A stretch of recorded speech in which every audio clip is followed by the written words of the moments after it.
Hello everyone! Welcome back to another art project with Mini Monets. I am going to be doing leading a weaving project for you today, inspired by the book, The Goat and the Rug. I'm going to go ahead and get started reading it, but this will be a project that would be great to do over the weekend, and I'll explain the materials that we'll be using after I read the book. The Goat in the Rug. For Glee Nasba, the Navajo Weaver. My name is Geraldine and I live near a place called Window Rock with my Navajo friend Glen May.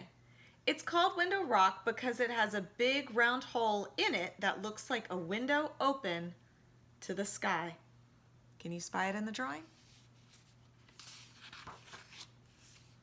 Glen May is called Glen May most of the time because it's easier to say than her Indian name, Glee Nasba.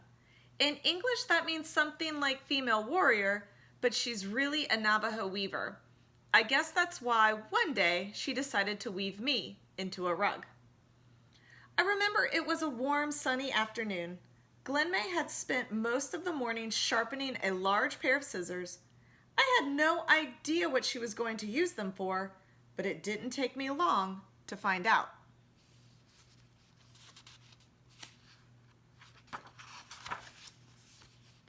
Before I knew what was happening, I was on the ground and Glen May was clipping off my wool in great long strands. It's called mohair, really. It didn't hurt at all, but I admit I kicked up my heels some. I'm very ticklish for a goat.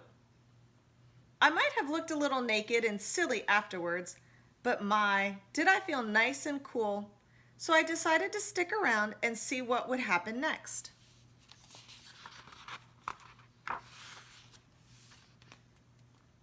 The first thing Glen May did was chop up roots from a yucca plant. The roots made a soapy, rich lather when she mixed them with water. She washed my wool in the suds until it was clean and white.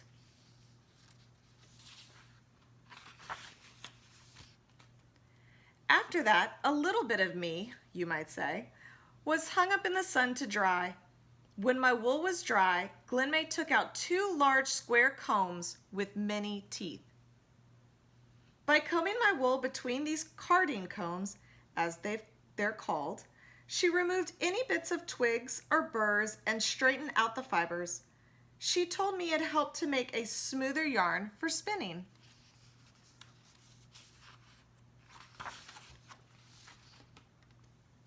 Then Glen May carefully started to spin my wool, one small bundle at a time, into yarn.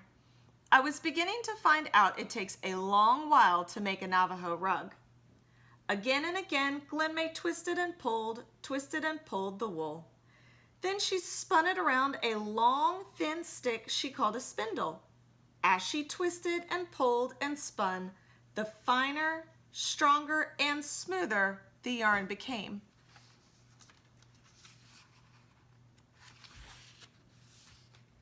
A few days later, Glen May and I went for a walk. She said we were going to find some special plants she would use to make dye. I didn't know what dye meant, but it sounded like a picnic to me. I do love to eat plants. That's what got me into trouble. While Glen May was out looking for more plants, I ate every one she had already collected in her bucket. Delicious! The next day Glen May made me stay home while she walked miles to a store. She said the dye she could buy wasn't the same as the kind she makes from plants, but since I'd made such a pig of myself, it would have to do. I was really worried that she would still be angry with me when she got back. She wasn't, though, and pretty soon she had 3 big potfuls of dye boiling over a fire. Then I saw what Glen May had meant by dyeing. She dipped my white wool into one pot, and it turned pink. By the time she'd finished dipping it in and out, it turned a darker pink. When she hung it up to dry, it was a beautiful deep red. After that, she dyed some of my wool brown and some of it black, I couldn't help wondering if those plants I'd eaten would turn all of me the same colors. While I was worrying about that, Glenmay started to make our rug. She took a ball of yarn and wrapped it around and around 2 poles. I lost count when she'd reached 300 wraps. I guess I was too busy thinking about what it would be like to be the only red, white, black, and brown goat at Window Rock. It wasn't long before Glenmay had finished wrapping. Then she hung the poles with the yarn on a big wooden frame. It looked like a picture frame made of logs. She called it a loom. After a whole week of getting ready to weave, Glenmay started. She began weaving at the bottom of the loom. Then, one strand of yarn at a time, our rug started growing toward the top. A few strands of black, a few of brown, a few of red, in and out, back and forth, until in a few days the pattern of our rug was clear to see.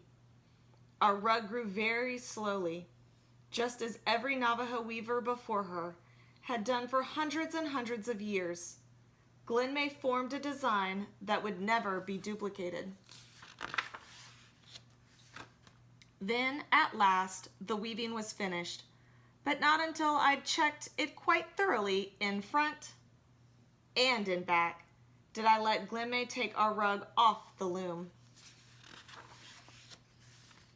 There was a lot of me in that rug. I wanted it to be perfect, and it was. Since then, my wool has grown almost long enough for Glenmay and me to make another rug. I hope we do very soon, because you see, there aren't too many weavers like Glenmay left among the Navajo.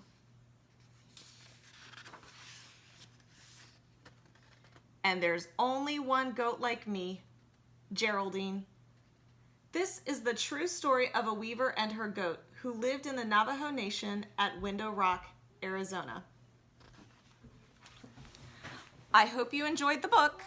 I'm gonna go get our stuff. Okay, I'm back. So what you need for this project are some strips of old fabric. I am using t-shirts. I have been cleaning out while I've been stuck home, so I had lots of t-shirts. You can pick 1 color, 2 colors. I'm gonna use 4 just so it's easy to see. These are gonna be my weft strings, which what that means is they are the ones that move from left to right, side to side, like a horizontal line. Now I'm attaching my warp strings, which are the ones that Glenmay used in the book. They're the ones that go up and down.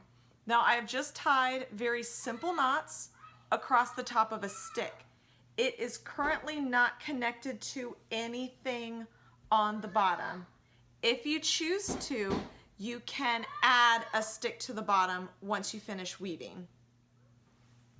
So here I have my loom, which is consisting tonight of just a stick and my strips of old t-shirt laying on a table. Now when you weave, it's a pattern.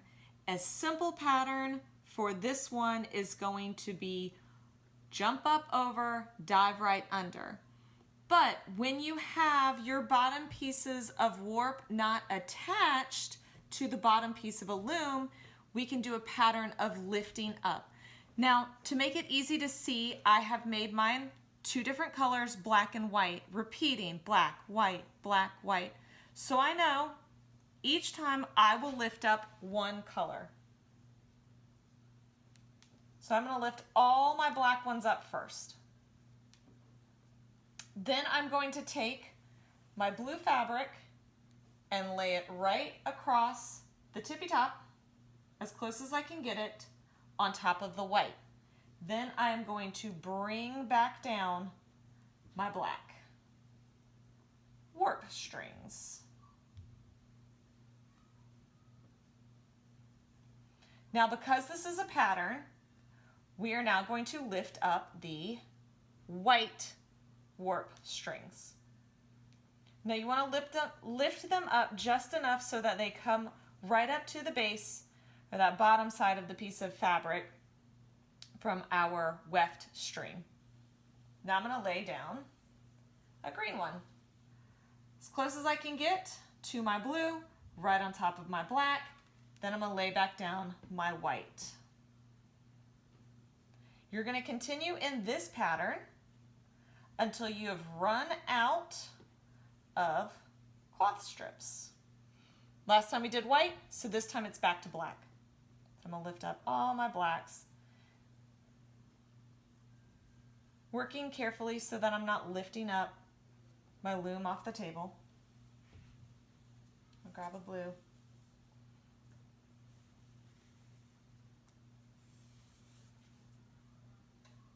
You want to try and make them snug together like they're best friends wanting to sit right next to each other.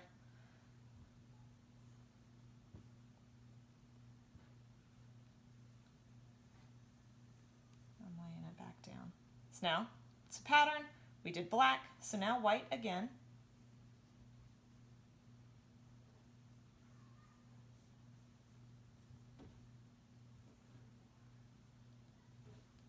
Now I'm going to use the green strip and carefully bring back down my white.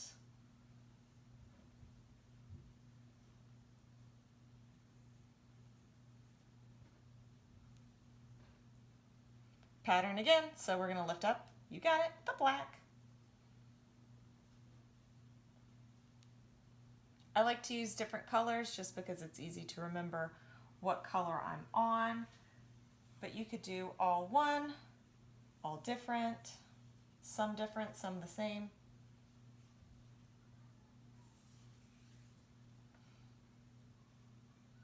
Just want to take care to make sure that it's staying as close together as you can get it.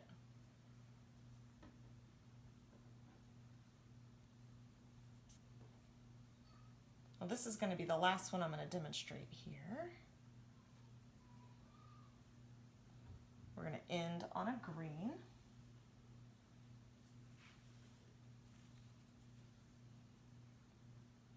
Lay back down the white. Now to finish off this loom, you could knot the ends together so that they don't fall off. You could glue the ends. You could attach another stick, tie it off with a simple knot on the bottom, but it kind of holds together on its own. See, if you get them close enough together, it will hang all on its own without needing to be attached to anything. Well, I hope you've enjoyed weaving with me today. I certainly enjoyed it. I'm gonna actually probably hang this up somewhere outside and just let a little bit of color come through for today. I'll see you next time. Remember, share your weavings with me, minimonets@gmail.com or #minimonetsart. Have a good weekend.